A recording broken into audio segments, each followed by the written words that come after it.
Hello, Prince Charming. I know you want to know the secrets because you are preparing your trip. You aren't just jumping on a plane and flying and here I am.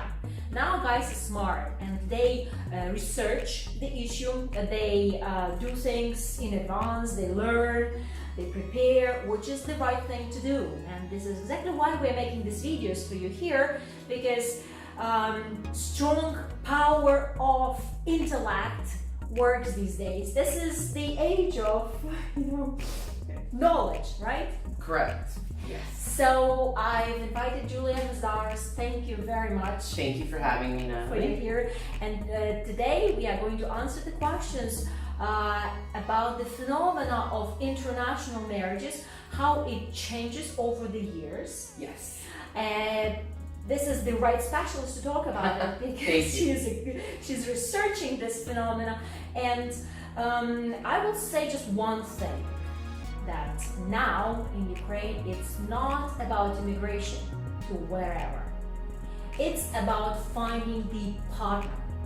And I want my colleague Julia to talk more about it because she does research on it. So what are your thoughts? Yes, I would say it's changed dramatically. I would say in the early 1990s, any guy could kind of come here and be like, hey, I'm a foreigner, and women would be interested just because of that, and because things were very rough here after the initial transition.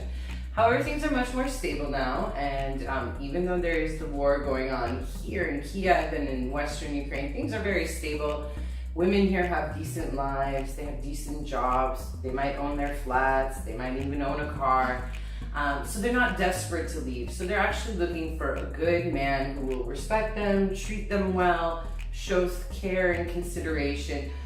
But you do have, you don't have to be rich, but you have to be stable. You can't bring someone from abroad and expect them to work. That's not how it happens.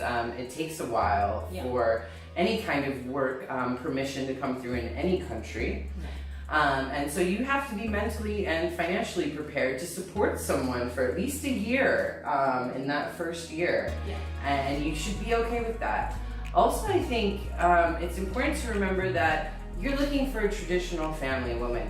That also means her family here, and because some families here, the pensions are very low, your wife may want to send money to her parents on a regular basis, and that should be a sign that she is actually a very family-oriented woman, that she cares enough to take care of her parents. Don't ever think that that's a problem if she's remitting money home to her family. I've seen this issue come up in a few marriages, and I would like to say that don't think that someone's using you to help their family. No, that's just the expectation. People are supposed to take care of their elders here. Yeah, we are our pension funds of our parents. I help my parents, and exactly. We are not talking about huge amounts of money.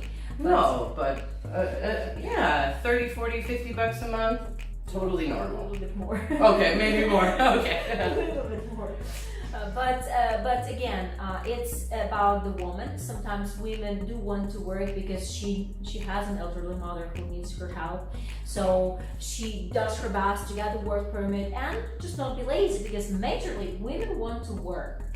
When they are about to immigrate, their biggest question, will I be able to do something over there? I want to be useless. Correct. Right? So it's easier to find a woman who will work and who will emerge into the society than somebody who will just be stay-at-home mom. Agreed. And I think too, you don't want your wife to be bored. Maybe you don't want her to work full-time, but she might want to work, part-time just to get out of the house, get to know the area, get to know some people, make some friends. You don't want to keep her isolated in the home. She will be very depressed. But this also means that you need to be prepared to take care of that, because sending her to the right school, paying for that school, because obviously, she's immigrating to your country, and helping her to stand on her feet, of course, is going to take some of your budget, but it's more than investment than just a liability. And in the U.S., you definitely want to teach your woman how your wife how to drive. That's crucial. You teach her how to drive in Ukraine first. Oh, okay. Yeah. Just to have the basic skills, right? Right, but in general, you want to make sure she has access to some sort of vehicle so that she can get around, unless you're in a city where there is some sort of public transportation. Yeah, and in general, women now are still coming to us, international matchmakers, but now the reason is different. The reasons are different. And the first reason is to find an equal, because usually women are the more powerful here. They are go-getters. There are enough men and women in Ukraine. It's a total nonsense that what some people are saying, that huge amount of women and small amount of men.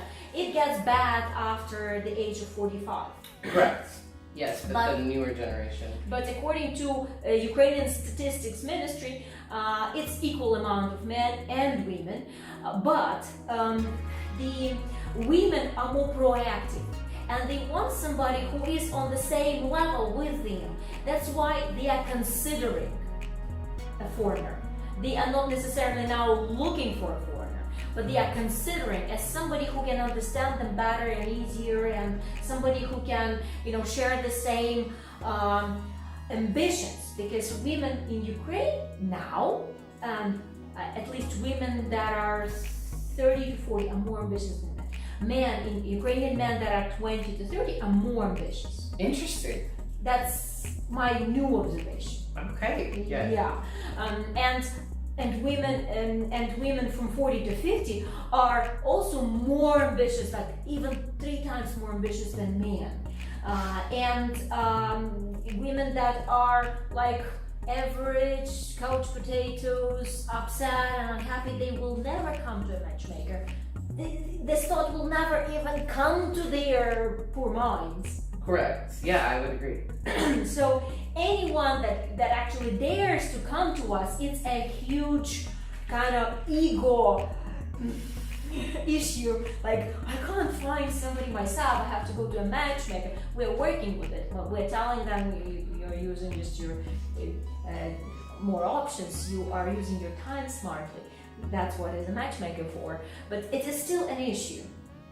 And when she is coming to us, she is really vulnerable, she's delicate, and she is hoping for a good guy, and she's hoping for talking to you and discover true values in your life, true goals and aspirations.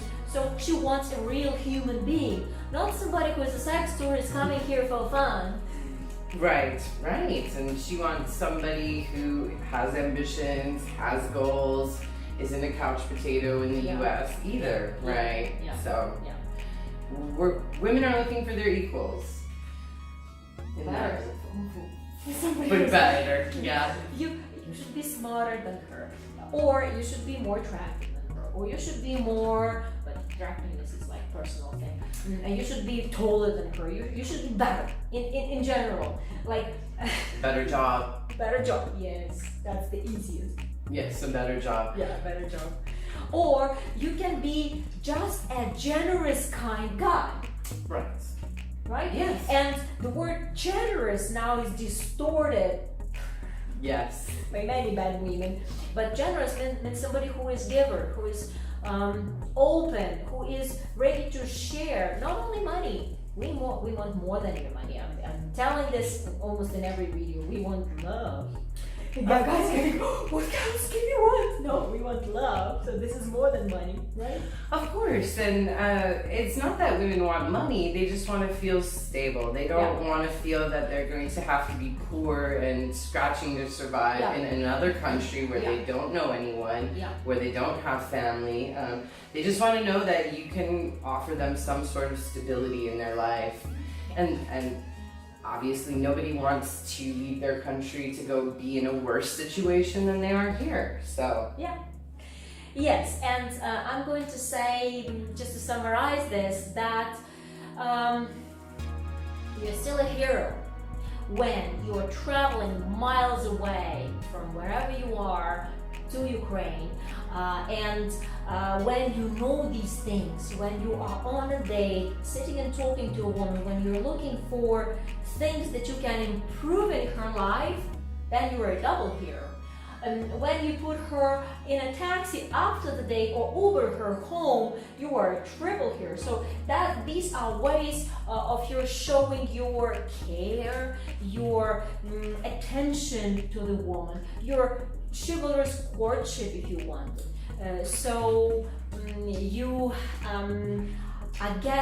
You are winning the woman's emotions this way. Yeah, chivalry isn't dead here. Yeah. Yes, isn't that? It isn't dead. Thank you for watching us. Thank you for having me. Thank you for being with Marriage by Natalie. Please subscribe and write me your questions to marriagebynatalie@gmail.com. Bye-bye. Bye.